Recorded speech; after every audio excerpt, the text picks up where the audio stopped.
नारायण माझ्या दुःखाची खंडना वृत्ती राख पायापाशी वसते धरून मानसी पाळोनिया लळा आता पाववावे फळा वृत्ती राख पायापाशी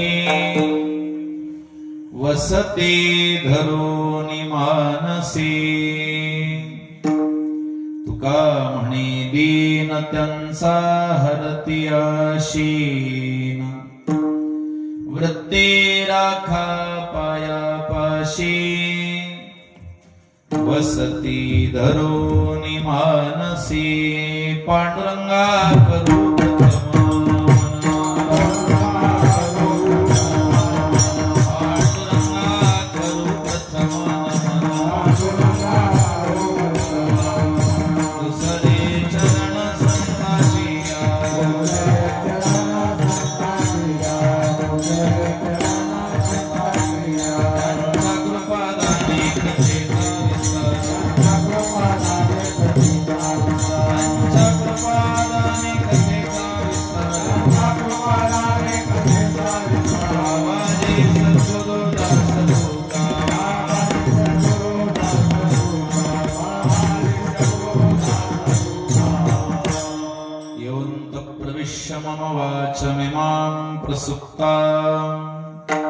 संजीवयत्यखिल शक्तिधर स्वधाम्ना अन्यांश्च हस्तचरण श्रवणत्वगादीन् प्राणान् नमो भगवते पुरुषाय तुभ्यम् आता उपाय नवसंतु जो आज्ञेचा हेवतंतु जो अमूर्तची परिमूर्तू कारुण्याचा विठ्ठल विठ्ठल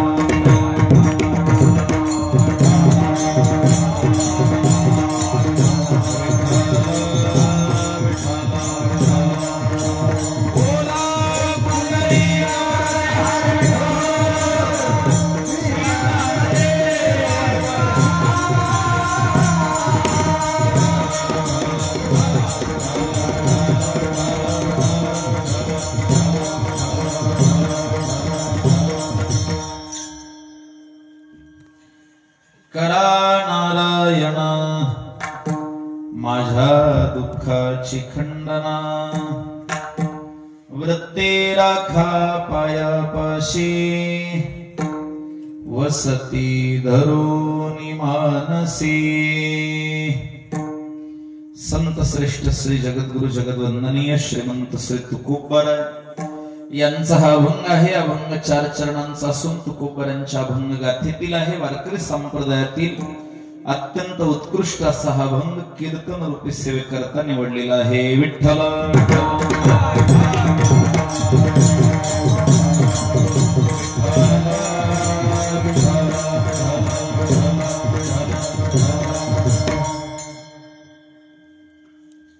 आपल्या मौजे आरबुजवाडी या नगरीमध्ये आरबुजवाडी या गावी श्री संत भगवान बाबा यांच्या पुण्यतिथीच्या निमित्तानं 60व्या पुण्यतिथीच्या निमित्तानं श्री संत भगवान बाबा महान संत अखंड हरिनाम सप्ताह तथा श्रीमद भागवत कथा ज्ञान यज्ञ सोहळा श्री संत मोतीराम महाराज श्री मारुतराव महाराज श्री हरिभक्तीपरायण वैकुंठवासी श्रीराम बाबा महाराज आरबुजवाडीकर यांच्या आशीर्वादान भागवत कथेचे कथा प्रवक्ते अत्यंत सुंदर अशी यांची वाणी आहे असे श्री हरिभक्तीपरायण माधव महाराज केंद्रे महाराज माळा कोळीकर विश्व हिंदू परिषद धर्माचार्य यांच्या श्रीमुखातून ही कथा संपन्न होत आहे. तसंच आपल्या गावातील हरिभक्तीपरायण ज्ञानेश्वर महाराज आरबुजवाडीकर 9 तारखेला ज्यांचं कीर्तन झालं, उद्या ज्यांचं काल्याचं कीर्तन आहे असे हरिभक्तीपरायण ज्ञानोबा माऊली महाराज अर्बुजवाडेकर, ज्यांनी मला आमंत्रण दिलं असे आमचे हरिभक्तीपरायण नारायण महाराज अर्बुजवाडेकर आदी करून सर्व साधू संत, आमचे वादरेकर गुरुजी महाराज, तसंच पांढरगावकर महाराज, यांचं काय नाव आहे, अर्जुन महाराज पांगरीकर, आमचे झोलकर महाराज, पलीकड काय नाव आहे, पांढरगावकर गायनाचार्य महाराज, इकडचे नाव वागदरा भजनी मंडळ यांची उपस्थिती आहे. मृदंगाचार्य आमचे भागवत महाराज भेंडेवाडीकर आणि बाल भजनी मंडळ अर्बुजवाडी आदी करून कुणाचं नाव राहिलं असलं तर अंतःकरणात ठेवलेलं आहे असं समजा. विठ्ठल विठ्ठल.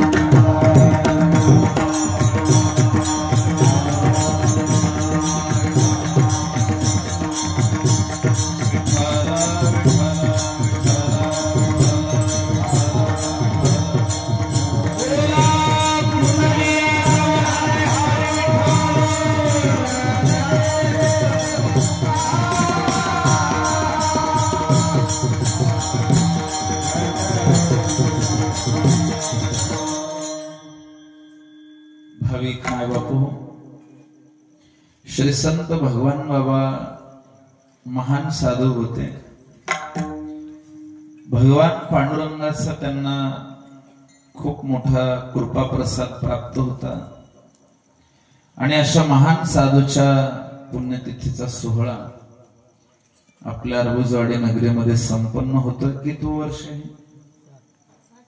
नाही, पुण्यतिथीचं 60वा आहे, पण आपलं सप्ताह किती वर्ष? अच्छा, 14-15 वर्षापासून हा सप्ताह या ठिकाणी होत आहे. याचं कौतुक आहे. आणि इच्छापूर्ती हनुमान मंदिर असं मी वाचलं. म्हणजे अर्बुजवाडीच्या मारुतीरायाच्या कृपेनं बऱ्याच जणांच्या इच्छा पूर्ण होतात. सुद्धा खूप चांगली गोष्ट आहे. मारुतीरायाच्या चरणी हे वंदन करतो, नमस्कार करतो. शरण शरण हनुमंता, तुम्हा आलो रामदूता, काय भक्तीच्या त्या वाटा, मग दावाव्या सुभटा. विठ्ठल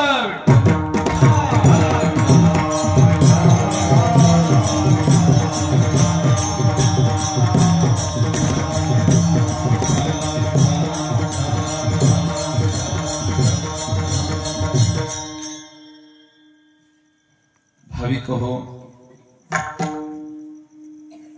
देवाकडं काही मागत जाऊ नये आपण. कारण मागणं हे थोडं कमीपणाचं लक्षण आहे. परंतु दान म्हणून संतांनी फार आवडीने मागितलं. खूप आवडीने सुद्धा मागणी मागतायत. कुठे मागतोय, काय मागतोय याचा थोडा विवेक पाहिजे. किती प्रेमाने मागितलंय. आलो दान मागाया,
दान मागण्याकरता आलो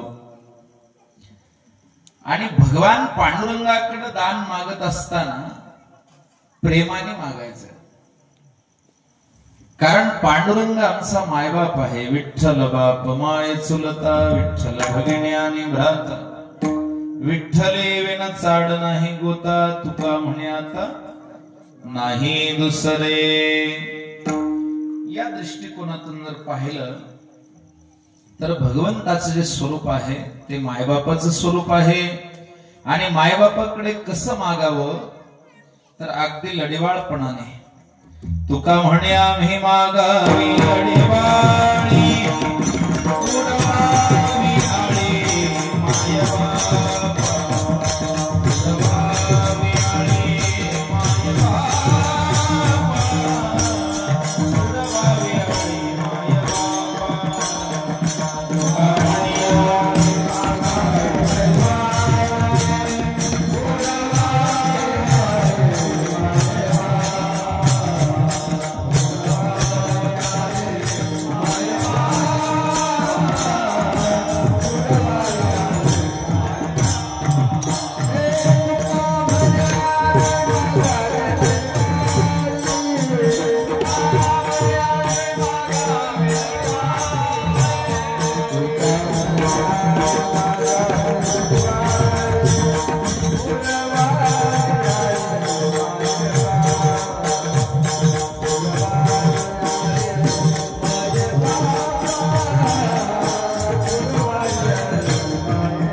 पुरवावी आळी मायबापा. पुरवावे आळी मायबापा. बर, देवाला मागावं कारण तो सगळ्यात मोठा दाता आहे. विटेवरी जाची पाऊले समान तोची एक दान शूर दाता.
एक जाण नारायण स्मरवे. विठ्ठला विठ्ठला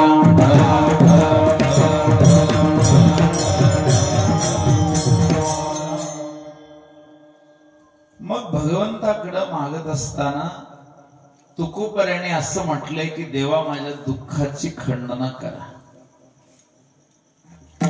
अभंगाचं साहित्यिक स्वरूप फार सुंदर आहे. पहिला शब्द आहे करा. करा हा शब्द क्रियापद आहे. वाक्यामध्ये क्रियापद फक्त एकच आहे. माझ्या दुःखाची खंडना करा.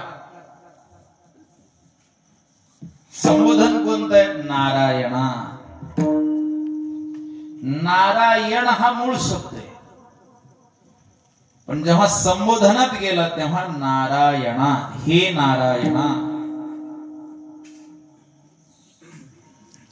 जेव्हा विभक्तीमध्ये संबोधन आलं तेव्हा नारायणा, मूळ शब्द काय? नारायण. आणि करा हे क्रियापद आहे. करा हे काय आहे? क्रियापद. सुरुवातीलाच क्रियापद आरंभाला वाक्याच्या शक्यतो असत नाही. क्रियापद हे शक्यतो वाक्याच्या शेवटी येते. नारायणा, माझ्या दुःखाची खंडना करा. पण पद्यवाङ्मयामध्ये जसे क्रियापदाचे नियम कडक असतात तशा प्रकारे रचना नसते. पद्यामध्ये बऱ्याच वेळेला क्रियापदाचे नियम पाळले जात नाही. जे गद्य वाङ्मय आहे, वाक्य रचनेचं वाङ्मय आहे, त्याच्यामध्ये क्रियापद कडकपणे पाळले जातात. पण पद्य आहे, काव्य रचना आहे म्हटल्यानंतर त्याच्यामध्ये क्रियापदाचा नियम तेवढा कडक शिस्तीत नाही. एक कारण. आणि दुसरं कारण, जर आग्रह असेल एखाद्या गोष्टीचा तर आग्रहा खातर सुद्धा कधी कधी क्रियापद आरंभाला येते. किंवा एखाद्या गोष्टीच्या पाठीमाग ती क्रिया होण्याबद्दल एक ओढ असेल तर तरी सुद्धा ते क्रियापद आरंभाला येते.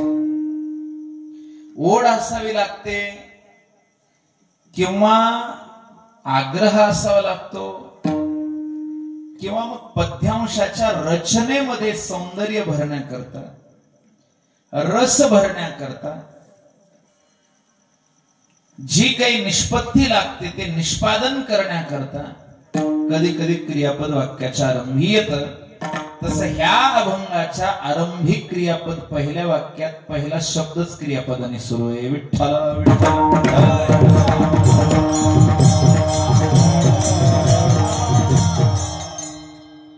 आणि क्रियापदाला लागूनच संबोधन आहे.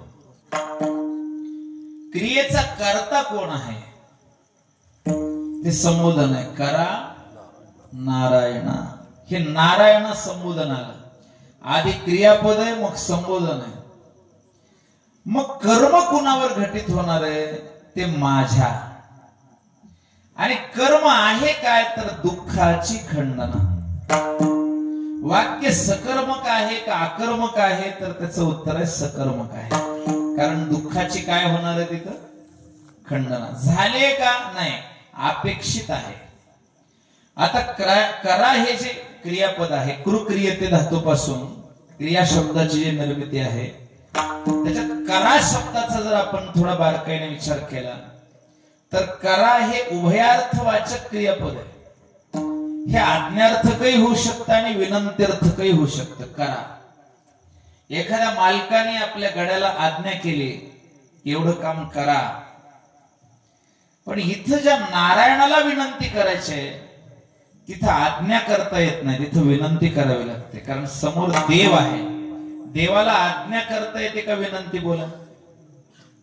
आपल्यापेक्षा मोठ्याला विनंती करता येते का आज्ञा? शब्द पहा, विनंती. करा नारायणा, माझ्या दुःखाची खंडना. त्याच्यामध्ये विनंत्यर्थक क्रियापद आहे. विनंती आहे देवाकडे, करा. पण करा हे क्रियापद जेव्हा समोर येतं तेव्हा 2-3 गोष्टीचा थोडा विचार येतो. एक तर त्या कर्त्याला कळत नसावं म्हणून म्हणावं लागेल करा. एखादी गोष्ट एखाद्याला करा असं कधी म्हणावं लागतं?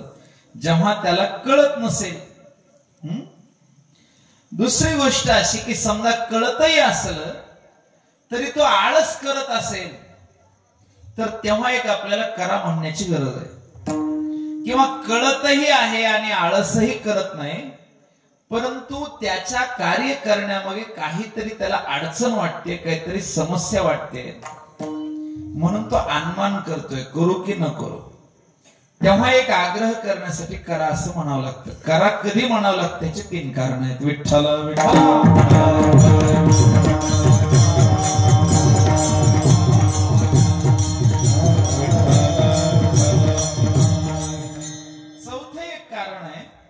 कधी कधी कर्त्याची इच्छा असेल, त्याचं सामर्थ्य असेल आणि काही समस्याही नसेल तरी सुद्धा समोरच्याची पात्रता नाही असं वाटल्यामुळे जर क्रिया करत नसेल तरी सुद्धा एक विनंती बोधार्थक आपल्याला करा असं म्हणावं लागतं.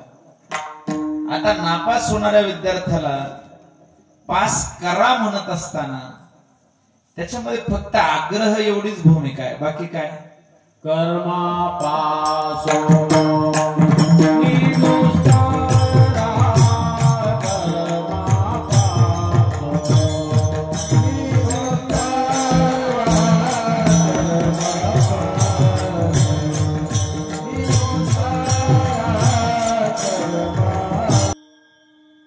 छान चालेल तुमची बरोबर.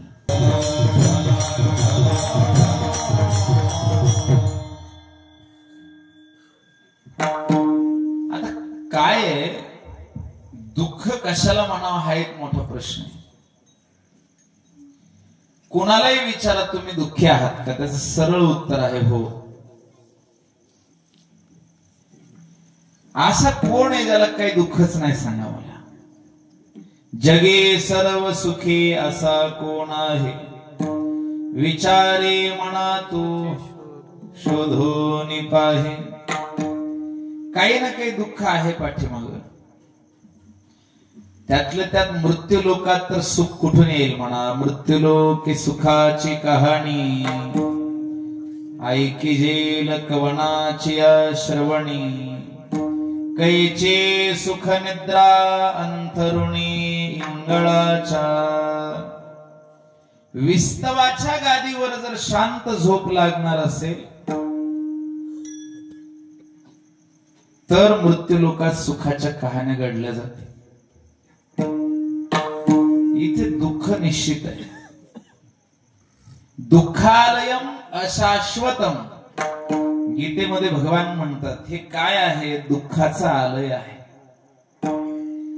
आणि अशाश्वत आहे, टिकणार नाही.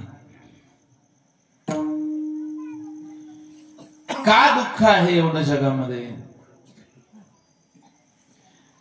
जेवढा अनुभव घेत जाल तेवढं दुःख पदरी पडेल.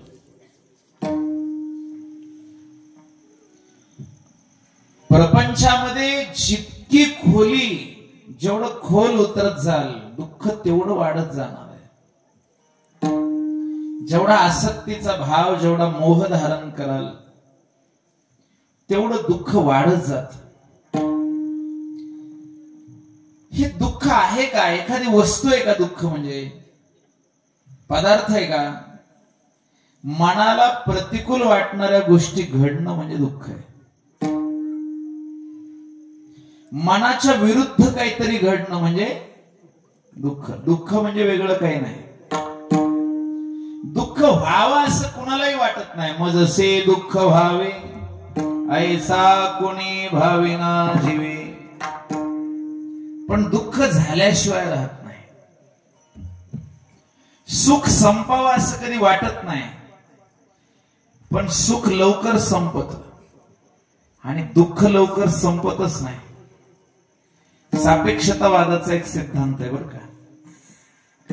तुम्ही एखाद्या फार जवळच्या प्रिय मित्रासोबत वेळ घालवा, ज्याची खरंच तुम्हाला आवड आहे. 2 तास त्याच्यासोबत बसा.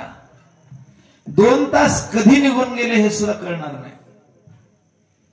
आणि एखाद्या वैऱ्यासोबत 2 तास बसायची वेळ यावी. 2 तासात माणूस कमीत कमी 15 वेळेस घड्याळकडे बघेल संपले कसे नाही. कारण दुःखाचा काळ लवकर जात नाही आणि सुखाचा काळ जास्त टिकत नाही. वेळ तेवढीच असते 2 तास, पण मित्रासोबत घालवले की भरकेने जातात. आणि नको त्या माणसासोबत तेवढा वेळ घालवायचा म्हणलं की जाता जात नाही. का असं व्हावं? याला सापेक्षतावाद असं म्हटलेलं आहे. अल्बर्ट आइन्स्टाईनने रिलेटिव्हिटी म्हणून एक सिद्धांत सांगितला. गोष्टी त्याच असतात, जागा तीच आहे, पण तुमची मानसिकता कशी बदलते बघा. मन कसं बदलत राहतं. एकीकडे प्रिय माणूस असला की वेळ लवकर जातो. जगाची रीतच अशी आहे, ज्या माणसाला रोज भेटायची इच्छा असते तो माणूस कधीतरी भेटतो. माझी भाषा कळते का? किंवा भेटतच नाही. आणि ज्या माणसाचा चेहराच बघायची इच्छा नसते तो रोज दिसल्याशिवाय राहत नाही. उलट घडतं सगळं. अपेक्षित एक असतं आणि अपेक्षेच्या वेगळं घडतं. बर का असं व्हावं? कारण जगाची रीतच तशी आहे. ह्या जगामध्ये प्रेम कुणाचंच टिकू शकत नाही. कारण सगळ्या गोष्टी नाशाकडे चालल्या. आकर्षण कोणतंच टिकू शकत नाही, कारण सगळ्या गोष्टी नश्वरत्वाकडे चालल्या, नाशाकडे चालल्या. तुम्ही नवीन कार घ्या, नवीन मोटरसायकल घ्या, नवीन ट्रॅक्टर घ्या, 20 वर्ष लावून ठेवा, काढूच नका. जुनं होईल की नाही? तुम्ही काहीच काम करू नका, बसून राहा, म्हातारे व्हाल की नाही? आता जे तुम्ही तरुण दिसताय ते अजून 30 वर्षांनी दिसाल काय? काहीच करू नका, काम धंदा काडी उचलू नका, जागेवर बसा, तरी म्हातारे व्हाल की नाही? कारण जगाची पद्धत आहे. हे असंच शरण पावत जाणार आहे, सगळं नाशाकडे जाणार आहे. त्याच्यामुळे सुख टिकू शकत नाही. ह्या जगामध्ये सुख म्हणजे कसं आहे? तव्यावर टाकलेला पाण्याचा शिंतोडा. तापलेला तवा असतो आणि कधी कधी पाणी 1-2 थेंब त्याच्यावर पडतं. कसं होतं पाण्याचं? कसं होतं थेंबाचं? सांगा ना.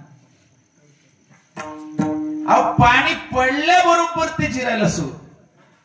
तसं सुख सुद्धा आलं म्हणता संपत.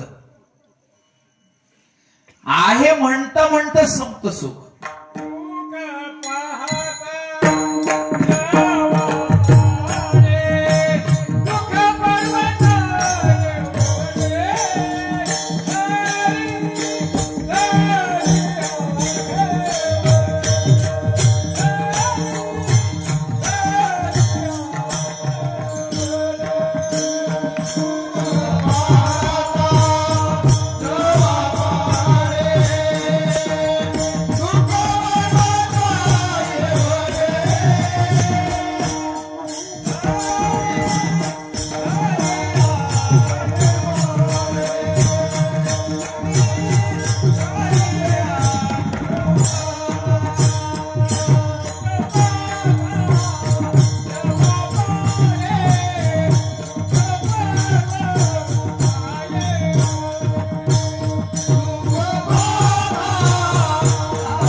गोष्टीची उत्सुकता खूप आहे, आशा खूप आहे. सर्व सुखाची आशा जन्म आलं आलं आलं असं वाटत राहत. जेव्हा येतं तेव्हा जरा सटकेने निघून जात. राहतच नाही, काय टिकतच नाही. इतकं न टिकणार आहे ना हे, इतकं क्षणिक आहे. म्हणून याला शब्द आहे क्षणिक सुख. कसं सुख आहे? इंद्रियाला विषयाची प्राप्ती झाली की तेवढ्या पुरती बुद्धी आपली स्थिर होते. आणि स्थिर झालेल्या बुद्धीमध्ये चैतन्य आत्म्याचं प्रतिबिंब पडतं. जो चैतन्य आत्मा आनंद स्वरूप आहे, परमानंद स्वरूप आहे. स एव आनंदमयो बभूवः. तो आनंदमय भगवंत आहे की नाही? मग आपलं आत्मस्वरूप सुद्धा आनंदमयच आहे मुळामध्ये, पण त्याचा अनुभव होत नाही, त्याची अनुभूती येत नाही. जेव्हा बुद्धी स्थिर होते तेव्हा स्थिर झालेल्या बुद्धीमध्ये चैतन्य आत्म्याचं प्रतिबिंब पडतं. पण बुद्धी कधी स्थिर होते? जेव्हा इंद्रियाची विषयाकडची धाव कमी होते. कधी कमी होते? जेव्हा इंद्रियाला विषयाची प्राप्ती होते. पण इंद्रियाला विषय सोडून काही आवडतही नाही. ज्ञानोबा सांगतात, विषया वाचुनी काही अनेक सर्वथा रम्य नाही, ऐसा स्वभावोची पाही इंद्रियांचा. बर विषय सुख नश्वर असलं तरी आसक्ती त्याचीच आहे. ज्ञानोबा सांगतात विषयाचे जे काय सुख ते जाणीजे केवळ परम दुःख, परी काय की जे मूर्ख न सेविता नसरे. विषय सुख नश्वर आहे की नाही, नाशिवंत आहे की नाही, पण तरीही इच्छा होते, अपेक्षा होते, वासना निर्माण होते. आणि वासना माणसाला दुःखाच्या गर्तेत घेऊन जाते. वासना विषवृक्षाची मूळ आहे. अंतःकरणामध्ये दुःखाची धग, दुःखाची रग, दुःखाची सलत ठेवते. त्याचं कारण वासना आहे. वासनेमुळे जन्म आहे. जन्म घेणे लागे. वासना नसेल तर जन्म झाला नसता. जन्म झाला नसता तर सुख किंवा दुःख भोगायची वेळ कुठे आली असते. पण वासना का आहे? अज्ञानामुळे आहे. स्वस्वरूपाचं अज्ञान आहे म्हणून वासना. अज्ञान कशामुळे आहे? स्वरूपाची विस्मृती झाल्यामुळे आहे. स्वरूपाचं अज्ञान म्हणजे काय? फक्त विस्मृती. विस्मृती कशामुळे झाली? तर अविद्या आवरणाला धारण केल्यामुळे. अविद्येची निवृत्ती कशाने होईल? अविद्येची निवृत्ती होण्याची 3 कारण आहेत. एक कारण आहे ब्रह्मनिश्चयाने, दुसरं कारण आहे विवेक जागृतीने, आणि तिसरं कारण आहे अंतःकरणातील विकारांच्या नाशाने. विठ्ठल विठ्ठल.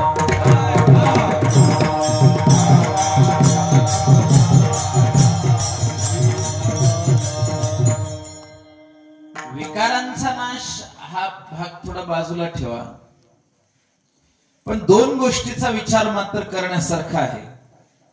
अज्ञान जाण्याकरता एकतर ब्रह्मनिश्चय व्हावा लागतो. तो कसा होतो याचं वर्णन माऊली करतात. बुद्धिनिश्चय आत्मज्ञान, ब्रह्मरूपा भावी आपणा आपण, ब्रह्मनिष्ठा राखी पूर्ण तत्परायण अहर्निशी. बुद्धीच्या निश्चयानं आत्मज्ञान होतं आणि ब्रह्मरूपाच्या ठिकाणी ब्रह्मनिश्चय होतो. ब्रह्मरूपा भावी आपणापण. हे जरा अवघडच आहे. याच्यापेक्षा दुसरी गोष्ट सांगितली, विवेक जागृत होणं. ज्ञानोबा म्हणतात मज हृदयी सद्गुरु तेने तारिलोहा संसार पुरु, म्हणून विशेष अति आदरू विवेकावरी. विवेक कसा जागृत होईल? बर विवेक का जागृत नाही त्याचं कारण आहे. अज्ञान इतकं गहन आहे, इतकं प्रचंड आहे. हे बघा, एक असतो अंधार आणि एक असतो भित्त अंधार, गडद अंधार. इतका अंधार आहे की हा अंधार आहे म्हणूनही दिसायला तयार नाही. आपण आपल्या अज्ञानाला अज्ञान तरी मानतो का? आपण अज्ञानी आहोत हे मान्य सुद्धा होत नाही, इतके घोर अज्ञानी येतात. काय म्हणतो अर्जुन? अज्ञानाची या निदा घोरत होतो बदबदा, विश्व स्वप्नाचा धंदा. अहो, आम्ही या अज्ञानाच्या गर्तेत इतके खोल पडलेलो आहोत की आता याच्या बाहेर काही आहे असं वाटायलाच तयार नाही. विठ्ठल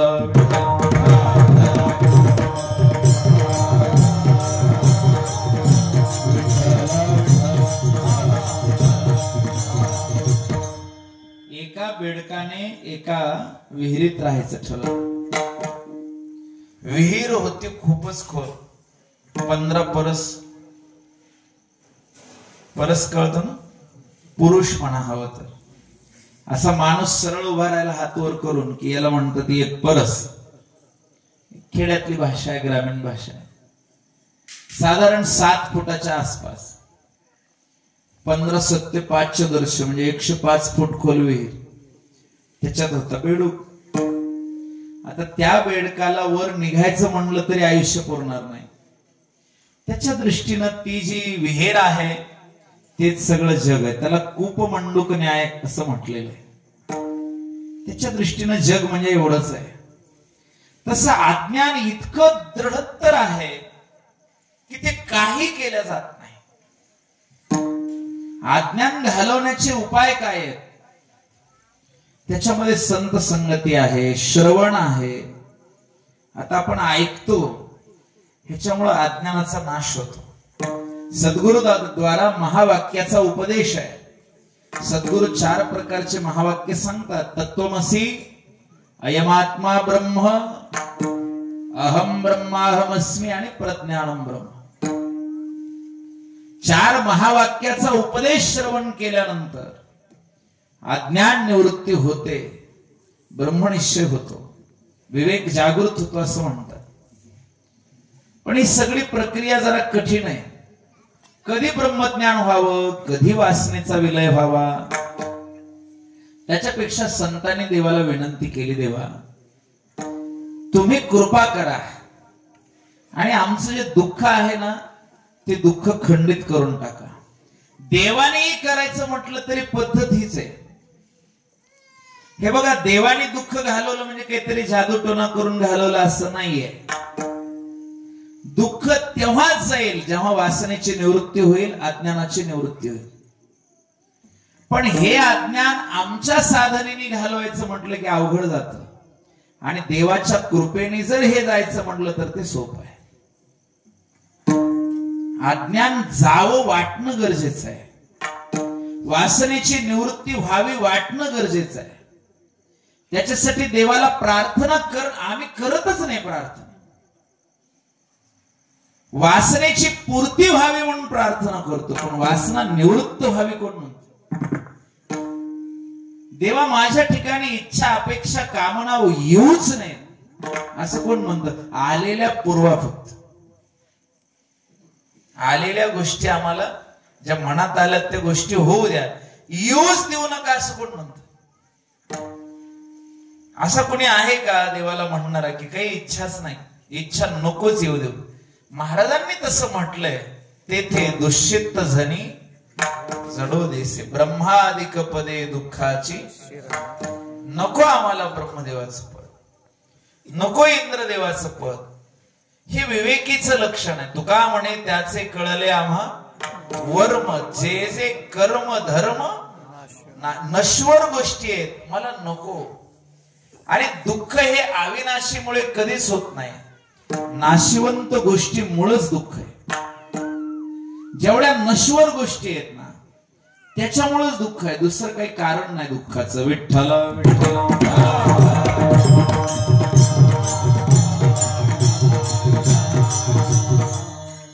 शरीरामुळे दुःख आहे, शरीर नाशिवंत आहे की नाही? मनामुळे दुःख आहे, मन अविनाशी आहे का? अहो, भगवंत सोडून काही अविनाशी नाही. मग त्या भगवंता करता जर आपण प्रार्थना करत असू तर या नश्वर गोष्टीची आसक्ती गेली पाहिजे. ही नश्वराची आसक्ती गेल्याशिवाय दुःख जाणार नाही. मग ही आसक्ती जाईल कशाने? जेव्हा आमचं मन देवाच्या पायावर स्थिर होईल. आता कोठे धावे आणि तुमचे चरण, तेव्हा दुःख गेलं, भाग गेला, शीन गेला, अवघा झाला. किंवा नाथ महाराज म्हणाले, जेव्हा तुमच्या पायावर आमचं मन स्थिर झालं, अवघेची त्रैलोक्य आनंदाचे चरणी जगन्नाथा चित्त ठेले, तेव्हा आनंद आहे. त्याच्याशिवाय आनंदच नाही. म्हणून संतांनी खूप प्रार्थना केली, माझे चित्त तुझे पायी राहो ऐसे करे काही. माझी चित्तवृत्ती तुमच्याकडे राहू द्या म्हणजे माझं दुःख जाईल. वृत्ती राखा पायापाशी, वृत्ती राखा पायापाशी,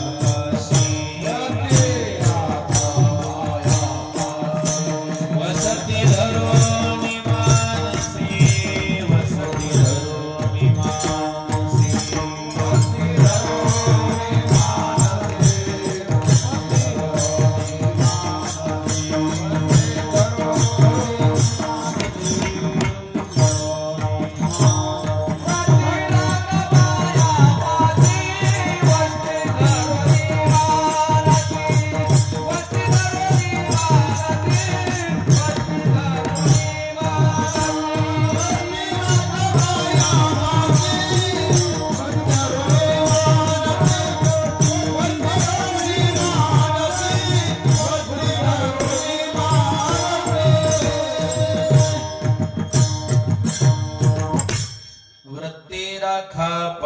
पाशी वसते धरोनी मानसी.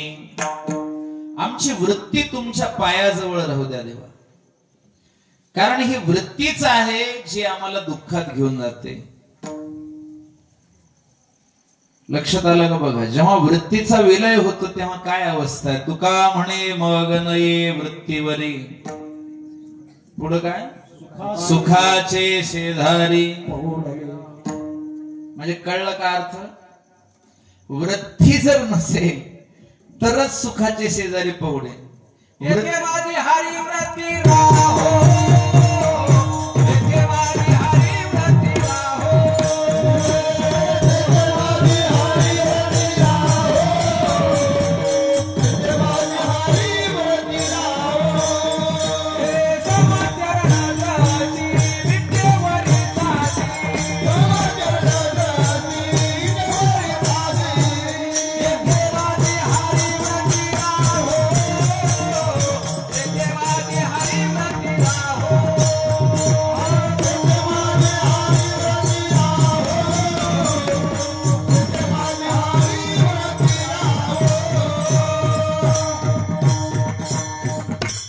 समचरण दृष्टी विठेवरी साजरी, तेथे माझे हरी वृत्ती राहो.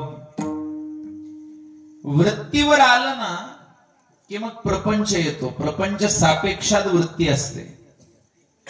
जेव्हा वृत्ती रहित होतो तेव्हा प्रपंच सापेक्षता उरत नाही, म्हणून दुःखही राहत नाही. म्हणून सुखाचे शेजारी पहुडेन असं त्याचा अर्थ आहे. वृत्तीचे 5 प्रकार योगशास्त्रामध्ये सांगितलेले आहेत. प्रमाण वृत्ती, विपर्यय वृत्ती, विकल्प वृत्ती, निद्रा वृत्ती आणि स्मृती वृत्ती. प्रमाण, विपर्यय, विकल्प, निद्रा, स्मृतयः पंचधा वृत्तयः क्लिष्टः अक्लिष्टः. काही क्लिष्ट प्रकारची वृत्ती आहे, काही अक्लिष्ट प्रकारची आहे. क्लिष्ट म्हणजे दुःखद, त्रासदायक, ज्याच्यातून क्लेश होतो. 5 प्रकारचे क्लेश आहेत. अविद्या, अस्मिता, अभिनिवेश, राग आणि द्वेष. अविद्या, अस्मिता, अभिनिवेश, राग, द्वेषेति पंचक्लेशाः. 5 क्लेश आहेत. किंवा त्यालाच पंचपर्वा अविद्या असंही म्हटलेलं आहे. आता त्याच्यामध्ये प्रमाण, आधी फक्त वृत्ती सांगतो, बाकी क्लेश वगैरे सांगायला वेळ नाही तेवढं माझ्याकडं. वृत्ती 5 आहेत. पहिली वृत्ती प्रमाण वृत्ती आहे, ज्याच्यामध्ये प्रमाण, प्रमा आणि प्रमेय ही त्रिपुटी आहे. प्रमाण आता वेगवेगळ्या शास्त्राने वेगवेगळे मांडले. वेदांतामध्ये 6 प्रमाण आहेत, न्यायशास्त्रामध्ये 4 आहेत, योगशास्त्राने 3च मांडले. आता 6 कोणते, 4 कोणते, 3 कोणते बघा. 6 सांगतो म्हणजे बाकीचे त्याच्यातच येतात. प्रत्यक्ष प्रमाण, अनुमान प्रमाण, उपमान प्रमाण, आगम प्रमाण, अनुपलब्धी प्रमाण आणि हेतोपलब्धी प्रमाण. त्याच्यामध्ये अनुपलब्धी आणि हेत्वापत्ती काढून टाका. जे राहतात ते 4 न्यायशास्त्राचे, आणि प्रत्यक्ष, अनुमान आणि आगम हे 3 योगशास्त्राचे. योगशास्त्र उपमानाला प्रमाण म्हणत नाही. आता हे प्रमाण वृत्ती म्हणजे काय, तर प्रमाणाद्वारा जे सिद्ध होते. आता अनुमान प्रमाण काय आहे, धूर निघतोय त्याच्या अर्थी खाली कुठेतरी अग्नी असावा, यथाग्नीना धूमवत. अनुमान प्रमाण. प्रत्यक्ष प्रमाण म्हणजे स्वतःच्या डोळ्यांनी पाहिलं, कानाने ऐकलं, प्रत्यक्ष. उपमान म्हणजे उपमा दिली, चंद्रासारखा शीतळ स्वभाव आहे त्यांचा. म्हणजे चंद्राचा त्यांचा काय संबंध आहे, फक्त शीतलता, त्याला उपमान म्हणावं. आता हे प्रमाण असतात, त्या प्रमाणाने सिद्ध होणारी वृत्ती प्रमाण वृत्ती. दुसरी विपर्यय वृत्ती. जे खोटं आहे ते खरं वाटतं, जे खरं आहे ते खोटं वाटतं, त्याचं नाव विपर्यय. मिथ्या ज्ञानमेतद्रूप विपर्ययात्. आता जग खोटं आहे की खरं आहे, जग जग म्हणतो मी, बरं जाऊ द्या, नका बेजार हो. आपला संसार खरा की खोटा सांगा. खरा आहे ना, खोटा आहे? कीर्तन सुटल्यावर घरी जायचं नाही का?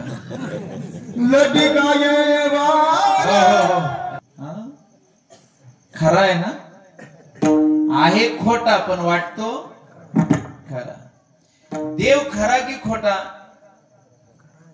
देव खरा आहे. सत्य तू सत्य तू सत्य तू विठ्ठला कागा हा दावीला. देव खरा आहे पण खरा वाटत नाही. मनात पक्की गोष्ट होत नाही. वाटतंय असेल असेल, आहे म्हणतात आहे म्हणून चला, पण काय माहिती. पुन्हा शंका येते. याला विपर्य वृत्ती म्हणतात. तिसरी वृत्ती आहे विकल्प वृत्ती. निश्चय होत नाही, शंका येते, संशय येतो अंतःकरणामध्ये. असं केल्याने कल्याण होईल, होईल का नाही काय माहिती. इजंट इटचा क्वेश्चन टॅग येतो. होईल की नाही काय माहिती. काय सांगता येत नाही, खात्री नाही आहे. विकल्प. चांगलं करायचा विचार केला, 4 महिने काकडा दररोज करू, पण मन म्हणतं जाऊ द्या, सगळे कुठं करतात, मीच केल्याने काय होणार आहे. हा विकल्प झाला. विकल्प धरिता जिव्हा झडे महाराज. विकल्पाने काय होतं. श्री रामचंद्राचा राज्याभिषेक होणार होता, त्याच्या जागी काय झाला रामाचा. राज्याभिषेकाच्या जागी काय झाला, वनवास झाला. कशामुळे झाला. कारण सरस्वतीनं मंथरेच्या बुद्धीत काय घातलं, विकल्प. मंथरेने कोणाच्या डोक्यात घातलं, पुढं कैकेयीच्या डोक्यात घातलं. म्हणजे हे खोनी खो पण असतं काही गोष्टी, असं डायरेक्टच असावं असं नाही. सरस्वतीनं मंथरेच्या बुद्धीत, मंथरेनं कैकेयीच्या, कैकेयीनं प्रस्ताव मांडला महाराज दशरथांकडे. म्हणजे बघा विकल्प किती विचित्र गोष्ट आहे. पोरगा 6 महिने रनिंग करतो, व्यायाम करतो, आर्मीत जायची तयारी आहे, अभ्यास करतो. परीक्षेच्या आदल्या दिवशी एक जण म्हणला कशाला आर्मीत जायचे, गोळ्या खाऊन मरशी. तयारी झालेली पण गेला नाही परीक्षेला. कशामुळं, विकल्प डोक्यात आणला. लक्षात ठेवा, जगामध्ये सगळ्यात जास्त लोक बाउंड्रीवर मरत नाहीत देशाच्या कधी, पण तिथं जायला घाबरतात. सगळ्यात जास्त लोक मरतात आपल्या अंथरुणावर. म्हणून जगातली सगळ्यात डेंजर जागा आहे आपलं अंथरुण. म्हणून कधीही अंथरुणावर जायचं नाही. ओके का. जायचंच नाही, कारण तिथंच मरतात. 99% लोक अंथरुणावर मरतात, 1% बाउंड्रीवर मरतात. मग कुठं मारायचं ठरवा. विठ्ठला विठ्ठला विठ्ठला.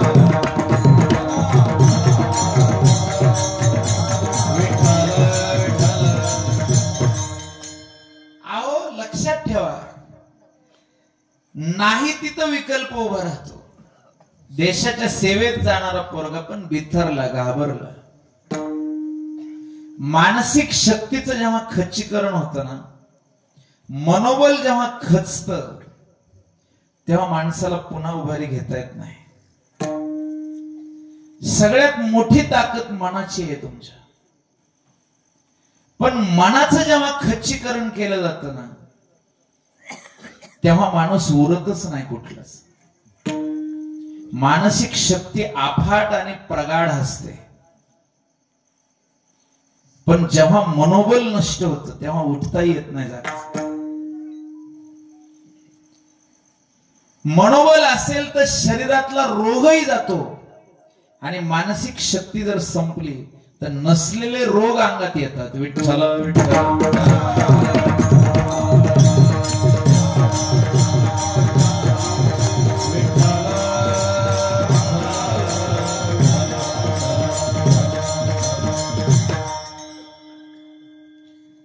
म्हणून विकल्प ही एक वृत्ती आहे माणसाची.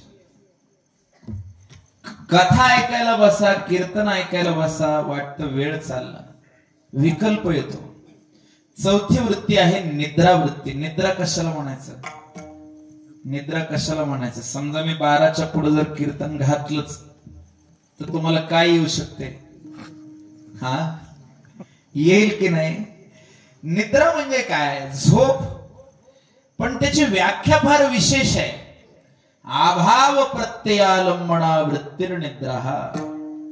कोणत्याही प्रकारच्या आलंबनाच्या अभावाची प्रतीती म्हणजे निद्रा. आलंबन काही राहिलं नाही. झोप कधी येते? जेव्हा बुद्धीत ताण नसतो जास्त. माझी भाषा कळते का बघा? बुद्धीवर जर ताण तणाव असेल तर झोप येईल का? आता एखाद्यावर कर्ज झालं, एखाद्यावर संकट आहे, उद्या मरण आहे, झोप येईल का? ज्याला उद्या फाशी होणार आहे सकाळी, तो रात्रभर निवांत झोपेल? जरा डोळा लागला की दचकेल. का? कारण पुढं काहीतरी आहे. ज्या माणसाला ताण तणाव नसतो ना, ते माणसं पडल्या पडल्या झोपतात. आणि जगात सगळ्यात सुखी माणूस तो आहे जो पडल्या पडल्या झोपी जातो. 1 मिनिट पण लागत नाही. लोकांना झोपेच्या गोळ्या घ्याव्या लागतात तरी सुद्धा झोप येत. निद्रा वृत्ती आहे. आणि 5वी वृत्ती आहे स्मृती. स्मृती या विषयाचा अर्थ सांगितलाय महर्षींनी. अनुभूत विषय संप्रमोष स्मृती. अनुभवाला आलेल्या विषयाचं पोषण करून सांभाळून ठेवणं त्याचं नाव स्मृती आहे. न्यायशास्त्रामध्ये स्मृती शब्दाची वेगळी व्याख्या आहे. संस्कारजन्यम यज्ञानम इति स्मृती. जे ज्ञान संस्कार जनित आहे त्याला स्मृती असं म्हणा. अनुभवाला आलेल्या विषयाचं पोषण करणं म्हणजे स्मृती. आता अनुभवाला आलेला विषय म्हणजे काय? जे तुमच्या समोर घडलं ते तुम्ही जतन करून ठेवता. मग वाईट असो चांगलं असो.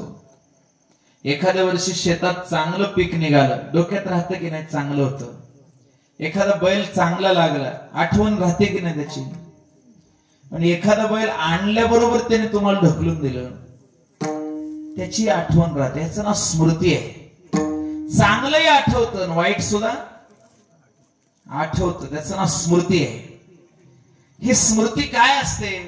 संस्काराने घडते. संस्कार जन्यम यज्ञानम. इथं जन्य शब्द आहे पाणिनींचा. जनित करतो प्रकृती सूत्र अष्टाध्यायीमध्ये व्याकरण.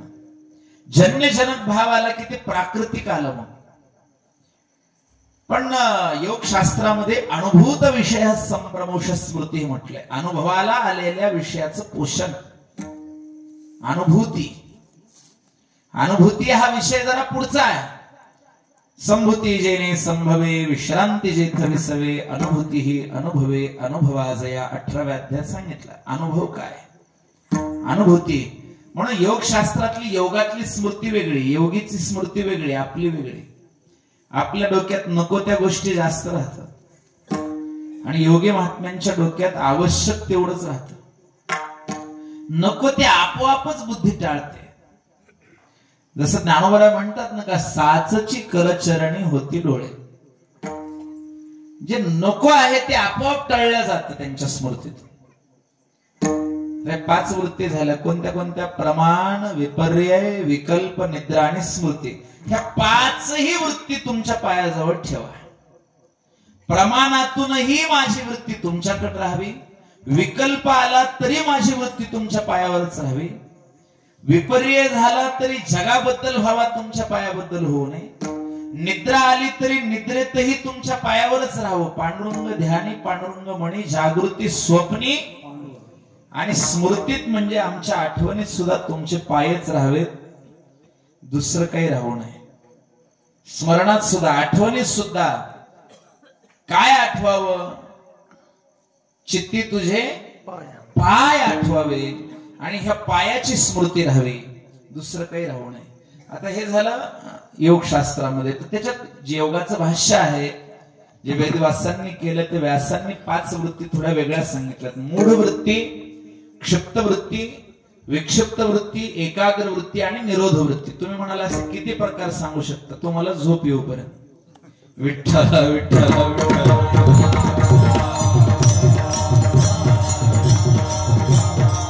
पण ऐकण्यासारखं आहे, इंटरेस्टिंग आहे. लक्ष देऊन ऐका.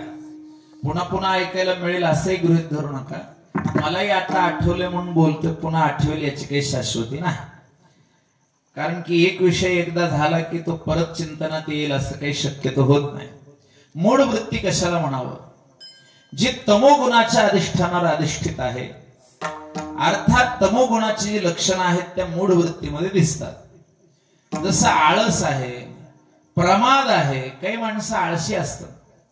कीर्तन सुरू झालं, ते बाजेवर झोपले होते. त्यांना म्हणले चला रामकृष्ण हरी सुरू झालं. म्हणले होऊ द्या, आतापासून जाऊन काय करायचंय, रूपाचा अभंग व्हायचाय, पुन्हा जाऊ.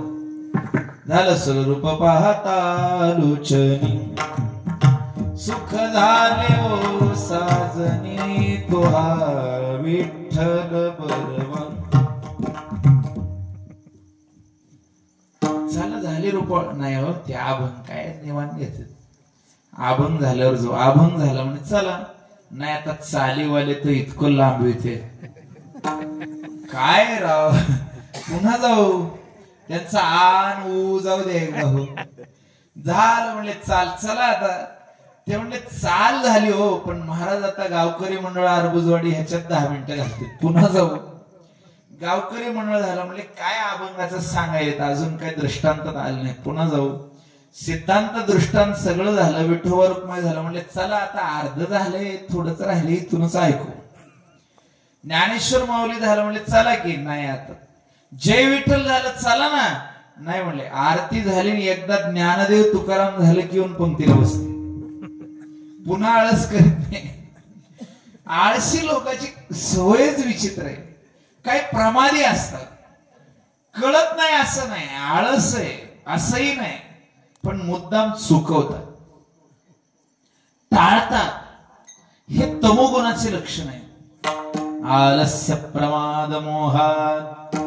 आता रजोगुण त्याची एक वृत्ती आहे, त्याचं नाव क्षिप्त वृत्ती.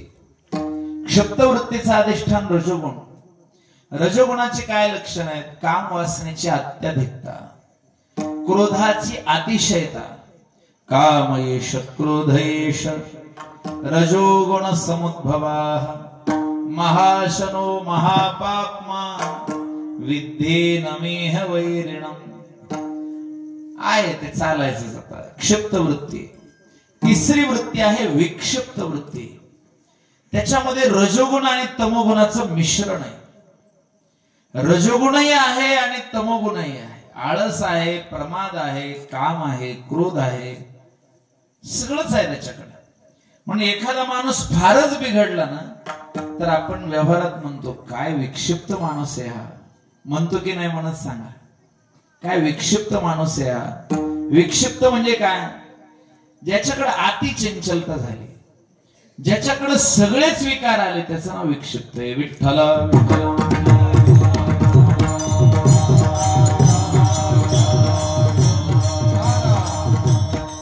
चौथी वृत्ती आहे एकाग्रता. एकाग्रता ही सत्वगुणाच्या अधिष्ठानावर अधिष्ठित आहे. जेवढा व्यक्ती सात्विक असेल तेवढी त्याची एकाग्रता राहते, टिकते. रजोतमो गुणात गेलं की एकाग्र राहत नाही, एकाकार होत नाही, मन वृत्ती पांगत राहते. तुम्ही जितकं सात्विक वागाल, सात्विक आहार, सात्विक विहार, आहार सुद्धा सात्विक असतो बरं का. सात्विक माणसाला गोड खावं वाटतं. माझी भाषा कळते का? सात्विक माणसाला गोड. आता आपलं कसं आहे, अहो तामसी माणसांना 2-3 दिवसाचा शिळा आवडतं. काही माणसं असतात बघा, 2-3 दिवस तुकडे भिजू घालतात ताकात आणि चौथ्या दिवशी खातात. त्यांना सात्विक म्हणावं का? अहो काही जणाला आवडच आहे, कालची भाजी आहे ना त्याला आज फोडणी देऊन खाणार. 2 दिवसाचा शिळा भात आहे ना त्याला फ्राय करून खाणार. त्याच नाव फ्राय आहे बरं का. फ्राय म्हणजे काय? शिळ पुन्हा एकदा फोडणी टाकून खायचं. वर्णन केलं गीतेमध्ये. भगवान सांगतात तामसी आहार कसा असतो. यात यामम गतरसम. ज्या भाजीला विटलेलं ना ते त्यांना आवडतं. तमोगुणी लोकांची आवड येते.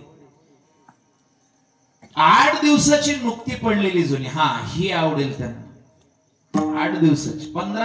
अहो एक जण तर असा भारी माणूस होता, वारीमध्ये जेवढे लाडू भेटले सगळे पिशवीत घातले, गावाकडे आल्यावर खायला सुरू केले. त्याला भुरा आला होता. काय माणसं असतात एक एक. तमोगुणी लोकांचं वैशिष्ट्य आहे ते. रजोगुणी लोकांचं वेगळं चाललंय. त्यांना फक्त काय जिंकायचं पडलंय, मला हे मिळवायचंय ते. हव्यास ज्याच्याकडे जास्त आहे त्याच्याकडे रजोगुण आहे.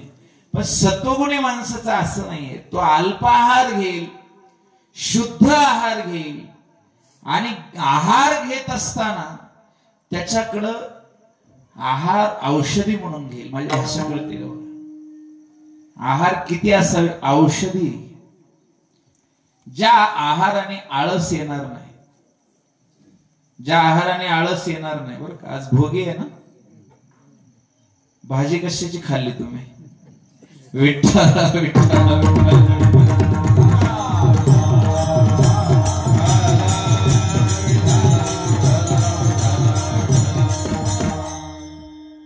ज्या आहाराने आळस येणार नाही. माझी भाषा कळते का? आता काय काय वेळ अमावस्या दिवशी आहे ना, आंबील करतात. इकडे असते का वेळ अमावस्या तुमच्याकडे? मोठी असते का छोटी असते? छोटी असते. इकडं तुम्ही लातूर जिल्ह्यात जसे जाल ना तसे त्याचं स्वरूप मोठं आहे. विठ्ठल विठ्ठल.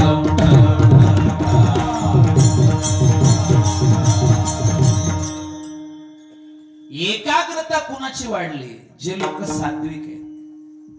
तुम्हाला माहिती आहे जगातले जे टॉप मोस्ट रिचेस्ट पर्सन आहेत ते दारू पित नाहीत, मांसाहार करत नाहीत. याचा अर्थ ते माळकरी आहेत असंही नाही, पण ते करत नाहीत. म्हणूनच ते जगातले मोठे श्रीमंत लोक आहेत. आता सध्या ते पोरग फार गाजलं, मार्क झुकरबर्ग त्याचं नाव आहे. तुम्ही जे फेसबुक वापरता, व्हॉट्सअप वापरता, युट्यूब वापरता, हे सगळं त्या एकट्याच्या ताब्यात आहे म्हणे. आणि अजून एक दोघं तिघं आहेत ते, जेफ बेझोस, पुन्हा अजून एक काहीतरी नाव आहे त्याचं, इलॉन मस्क. ते म्हणाले कोण आहेत? ह्यांचे नाव काय एवढे अवघड आहेत? हे आपल्या देशातले नाहीच आहेत, पण सगळं त्यांच्या ताब्यात आहे. वरून चालवतात ते. इंटरनेटचे मालक आहेत हे. काय काय करू शकत नाही ते लोक. Most powerful persons. ते एक सफरचंदाच्या मोबाईलची कंपनी आहे, त्याचा एक मालक होता स्टीव्ह जॉब्स म्हणून. त्याला तर एवढी अशांती झाली. उत्तराखंड मध्ये एक मारुतीचं मंदिर होतं, कैची म्हणून गाव आहे. तिथले एक महाराज होते, निम करोली बाबा. तो त्या महाराजांच्या दर्शनाला आला आणि त्याला मनशांती लावली. तो झुकरबर्ग सुद्धा तिथं पाया पडायला येतो, त्या मारुतीच्या हनुमानजीच्या पाया पडायला येतो. हे सात्विक आहेत. मला हे सांगायचं आहे. आता भारतामध्ये खूप मोठं लग्न झालं, खूप म्हणजे खूपच मोठं झालं, आणि त्यांचा हुंडा तुम्ही आम्ही सारलं सगळे. 50 रुपये जास्त भरले दर महिन्याला. काय लक्षात आलं का? हे पण लोक बघा तुम्ही सात्विक आहेत. हे जगात भारतात पण नंबर 1चे लोक आहेत हे, ज्यांचं मोठं. मी काय सांगतो, नाव घ्यायचं नाही आपल्याला. हे लोक दारू पित नाहीत, मांसाहार करत नाहीत, कारण सात्विक आहेत, एकाग्र आहेत, म्हणून त्यांना जमत. सात्विकपणाची इतकी श्रेष्ठता, तुमचं मन एकाग्र होतं, कार्य सिद्धीला जातं. तुम्ही रजोतमो गुणात अडकले ना, नाही होत सिद्ध. आणि 5वी वृत्ती निरोध वृत्ती आहे, जिथं तमोगुणही नाही, रजोगुणही नाही आणि सत्वगुणही नाही. आणि त्या वृत्तीच्या निरोधालाच योग अशी संज्ञा. योगः चित्तवृत्ती निरोधाः. आणि जर चित्ताच्या वृत्तीचा विलय झाला तर तदा दृष्टुः स्वरूपे अवस्थानम, स्वस्वरूपाची प्राप्ती होते. आणि वृत्ती जर इतर ठिकाणी गेली तर मग दुःख आहे. वृत्ती सारूप्य मित्रत्रात. मग वृत्ती राहावी कुठे लागते? तदा दृष्टुः स्वरूपे अवस्थानम, स्वस्वरूपामध्ये म्हणजेच पांडुरंगाच्या पायावर वृत्ती राहावी लागते. वृत्ती राखा पायापासी, वसती धरोनी मानसी. आता शब्द आलाय वस्ती. वस्ती म्हणजे गाव नव्हे बरं का. विठ्ठल विठ्ठल.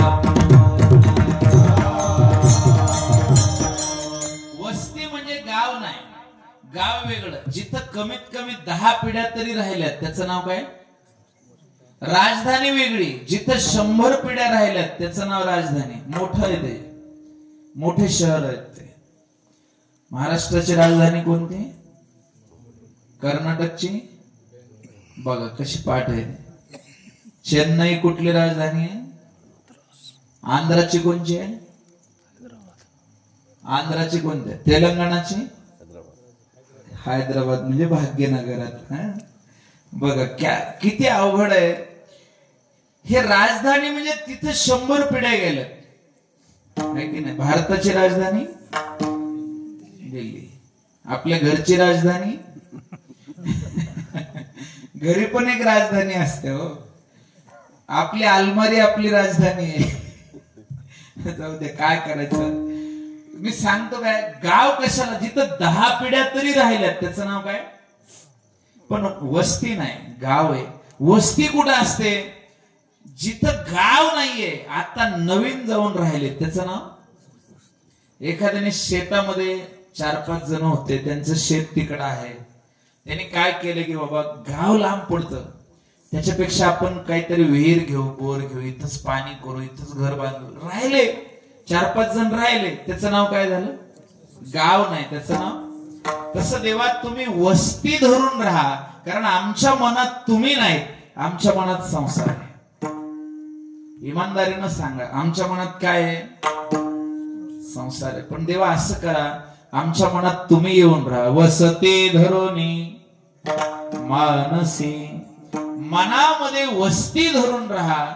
तुम्ही आमच्या मनात या, तुमचा वास आमच्या मनात राहू द्या. वास म्हणजे निवास, कायमस्वरूपी. वस्तीला आलो, बघा येण्याचे प्रकार आहेत. भेटीला आलो म्हणणं वेगळं आणि वस्तीला आलो म्हणणं.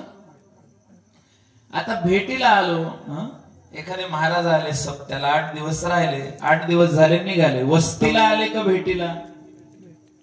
भेटीला आले. वस्ती थोडीच आहे, झाला 8 दिवस, सप्ताह झाला, निघाले. पण एखादा मनुष्य त्या गावात घर बांधून राहिला, त्याचं नाव काय? वस्तीला आला. तसं देवा तुम्ही कायमचे आमच्या मनात राहा. वसते धरुनी मानसी. आणि आमची ही इच्छा आहे, एवढा लळा आमचा पाळा आणि आमचं हे फळ सिद्धीला न्या. अभंगाच्या 3ऱ्या चरणात सांग.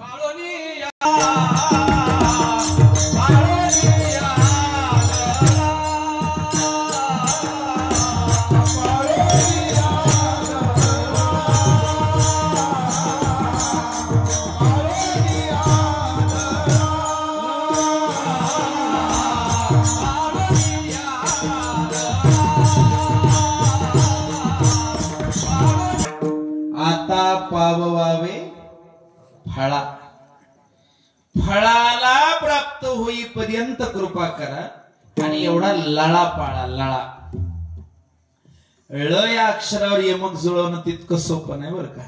पाळोनिया लळा आणि आता पाववावे फळा. आता लळा म्हणजे काय सांगतो? समोरच्याची योग्यता पाहून दिल्या जातं, त्याचं नाव लळा नाही, त्याचं नाव सन्मान आहे. पण योग्यता न बघता हा आपला आहे म्हणून जे दिलं जातं त्याचं नाव काय? लळा. शब्दाचा प्रयोग करतो बघा. आता लहान बाळाला आपण पाहिजे ते खायला देतो, पाहिजे ते खेळायला देतो, त्याची योग्यता आहे म्हणून का ते आपलंय म्हणून? आपलंय, माझं बाळ आहे म्हणून द्यायचंय. तर त्याने सांगितलं मला हा शर्ट घेऊन द्या. 800 रुपयाचा शर्ट आहे, घेतो की नाही आपण? का? त्याची योग्यता आहे म्हणून नाही, त्याचं लाड कोड कौतुक आहे, त्याला द्यायचंय प्रेमाने म्हणून. पाळोनिया लळा, हा लळा पाळणं आहे. आणि आता पाववावे फळा. देवा आमची योग्यता आहे म्हणून नाही, योग्यता, पात्रता, अधिकार, क्षमता बघूच नका. कारण आमचा अधिकार जर तुम्ही काढायला गेलात तर तो कुठंच पुरणार नाही. आमची पात्रता जर बघायला गेलात सापडणारच नाही. आणि देव तसा नाही सुद्धा. तो काही किलो तराजू घेऊन बसत नाही की या पारड्यात कमी झालं, या पारड्यात जास्त झालं. तो काय व्यापारी आहे का? दुकानदार आहे का? कृपा करणारा आहे, अनुग्रह करणारा आहे. त्याच्यामुळे त्या भगवंताला विनंती केली, पाळोनिया लळा आणि आता पाववावे फळापर्यंत न्या देवा. फळ काय पाहिजे तर हे माझ्या दुःखाची खंडना, हे फळ पाहिजे. वृत्ती राखा पायापाशी, हे फळ पाहिजे. आणि आमच्या मनात कायम स्वरूपी राहा, वसती धरोनी मानसी, हे फळ पाहिजे. मग ह्याच्यात नेमकं फळ कोणतं आहे? एकच आहे, वृत्ती राखा पायापाशी, हे फळ आहे. म्हणून ते ध्रुवपदात आले. ध्रुवपद उगीच येत नाही. ध्रुवचरण शब्दाचा अर्थ आहे जे ढळत नाही. ध्रुव शब्दाचा अर्थच आहे जे ढळणार नाहीये. विठ्ठला विठ्ठला विठ्ठला.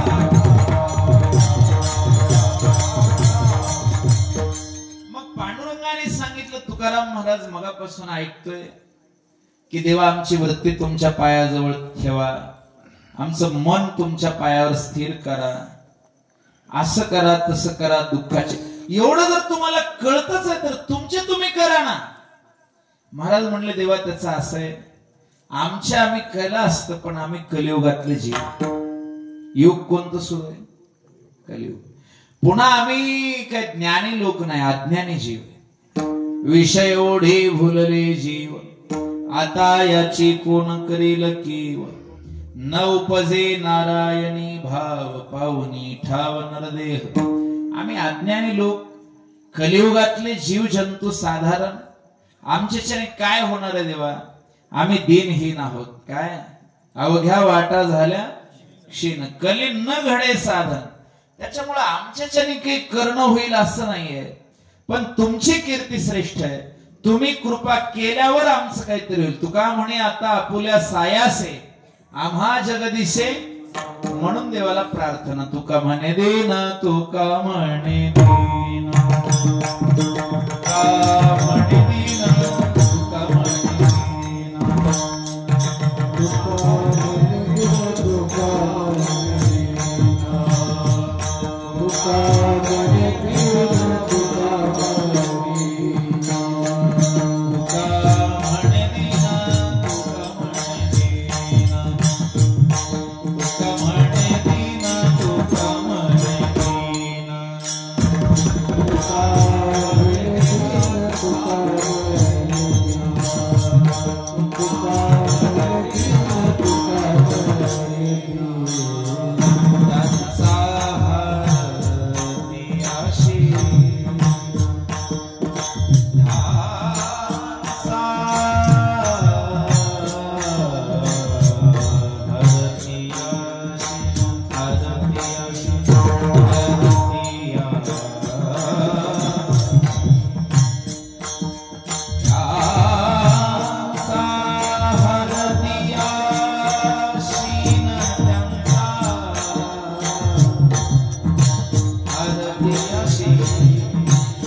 Oh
यांच्या पुण्यस्मरणानिमित्तानं अखंड हरिनाम सप्ताह आणि श्रीमद भागवत कथा समस्त गावकरी मंडळ आरबुजवाडीकर यांच्या वतीनं आयोजित भव्य दिव्य असा हा सप्ताह सोहळा 60वी पुण्यतिथी आहे भगवान बाबांची। तुका म्हणे पापे जाती संताची या जपे, या नियमानं 2 मिनिट भगवान बाबांचा जप करू आणि सेवा पूर्णत्वाकडे जाईल। भगवान